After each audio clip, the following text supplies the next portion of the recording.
And here with us are Mark Toth, National Security and Foreign Policy Expert, and Bartłomiej Kot, Program Director for the Warsaw Security Forum. Good evening. Good evening, Maciej. Good evening. Good evening, Sally. Good evening.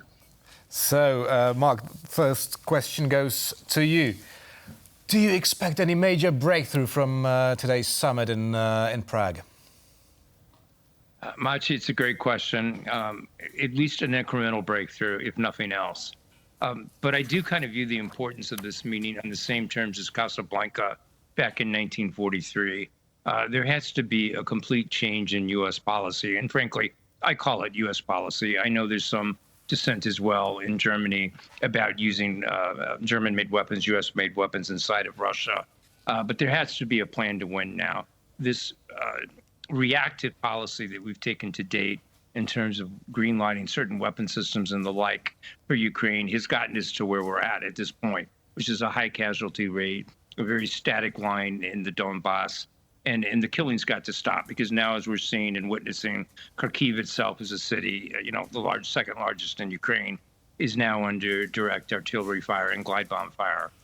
So I'm hopeful that the same kind of momentous decisions that came out of Casablanca between Churchill and Roosevelt in 1943 will be forthcoming as well. Maybe not in a declaration as much, but just as in the green lighting, behind the scenes.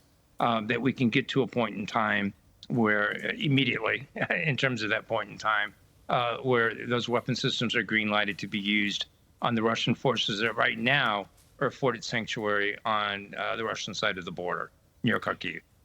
Right, I believe Antony Blinken has hinted at a possible, approval, but nothing official as of yet. It still made Vladimir Putin quite worried because what he said is that these kind of actions could cause serious consequences, especially for what he called small countries in Europe. Mr. Kot, now a question for you: which countries could Putin mean? Shall we be worried as I presume, small countries in Europe? Well, I don't think that actually Poland is the small country in Europe in the first place, especially not for even Vladimir Putin, because he pays a lot of attention to Poland. Of course, it's mainly about the Baltic states, as you may consider them being quite small in terms of the population and territory. But should we be worried? I mean, it's one of a set of what actually Vladimir Putin and his cronies have announced against the Western countries. It is not the first time. It is probably not the last time. The question is whether we feel that our activities, our actions are rightful and they're actually helping us to achieve the final solution, final aim, which is actually, of course, the victory for Ukraine. We are not crossing any legal line currently that would allow Russia, of course, to retaliate against NATO alliance. But of course, the set of the strategic ambiguous actions that we are undertaking against Russia, against Russian actions in Ukraine, are to some extent increasing the risk. But the question is if we are ready to take this risk. In my opinion, we should be ready to take this risk. And I'm especially thankful for the fact that those words were said in Prague, because the Czech Republic was remarkably active in terms of support of Ukraine recently. Right, Mark, Bartłomiej just said that we are not crossing any red lines. Then how would you comment on Sergei Lavrov's words? Let me hear them.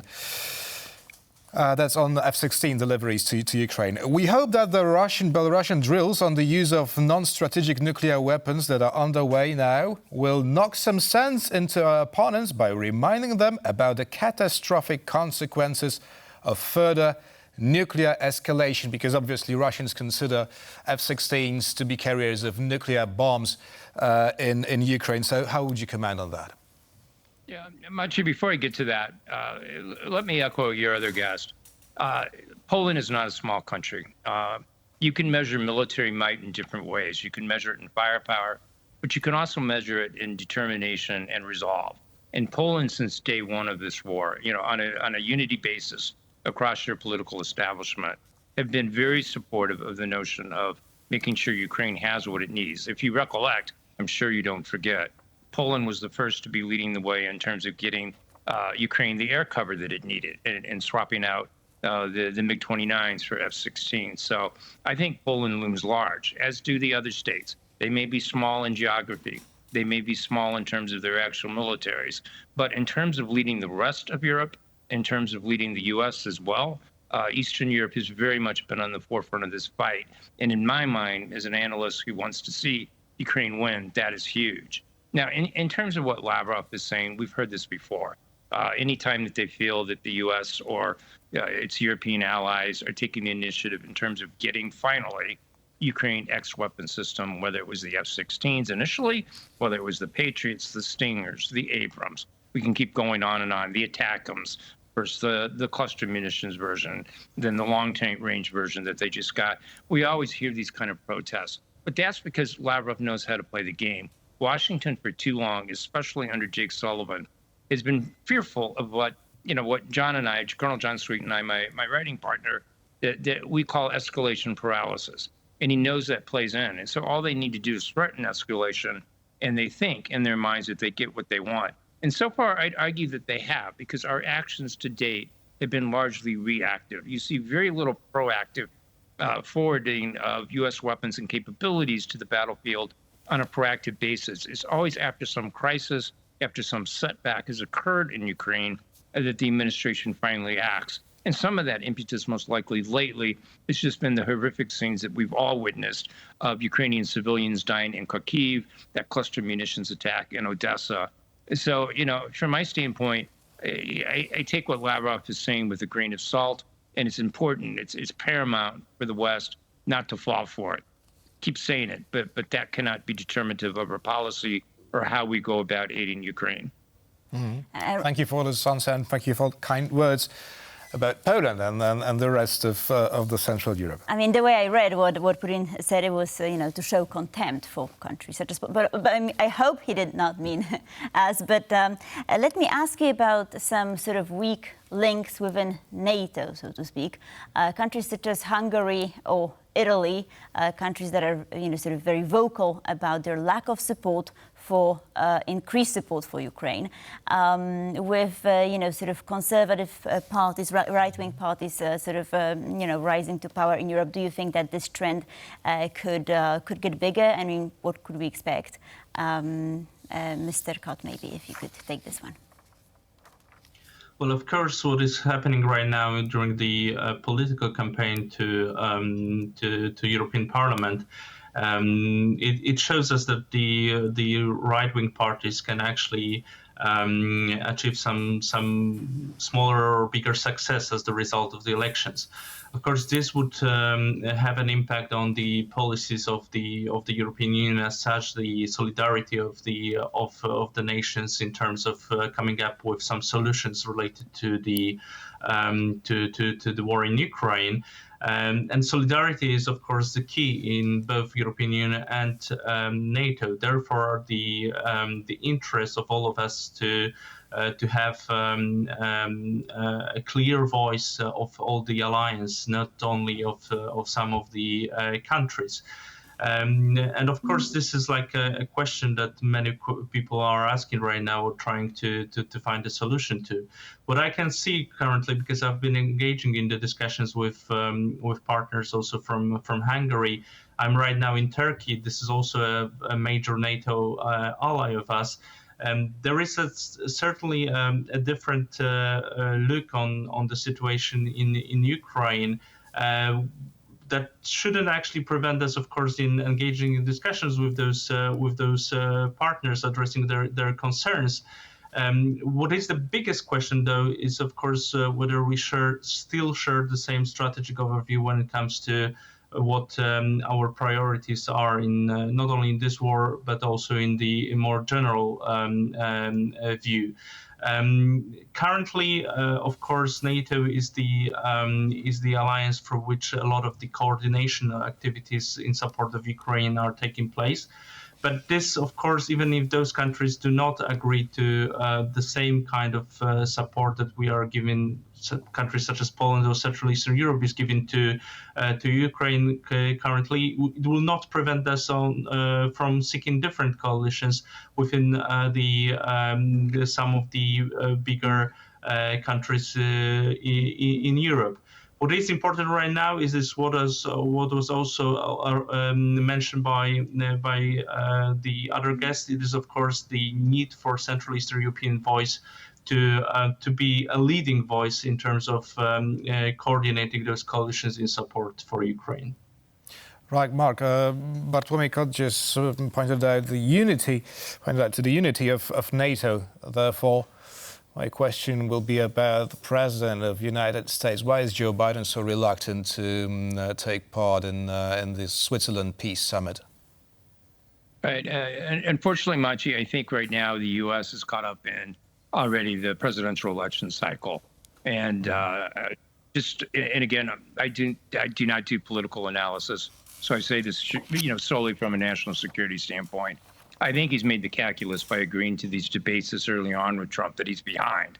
And so what you're seeing him do is doing what he thinks he needs to do in terms of getting out to these fundraisers and the like, and taking his re-election message across the country. Now, I personally think, obviously, that there's a much bigger issue that he should be focused on. Let the election take care of itself. He needs to be focused on Ukraine winning. And so in my mind, he should be doing everything possible to be allowing our partners in Europe, whether that's in Switzerland or elsewhere, and not allowing himself to get dragged into the quagmire this early of November politics. The one other thing that I would mention that about NATO, and I think is something it would be good for all of us to remember. NATO as a construct is very defensive in orientation. So when you look at the rules of engagement, when you look at some of the individual countries' laws surrounding it and how they can apply that, it's all about expelling Russian forces should they invade NATO territory. My writing partner, John Sweet, has pointed this out numerous times, that in the 30-plus years that he was involved in NATO exercises in Europe, in the Baltics in particular, it always is about expelling Russia and then stopping. But we're looking at a different equation right now that Poland in particular, along with the Baltic states, needs to be looking at.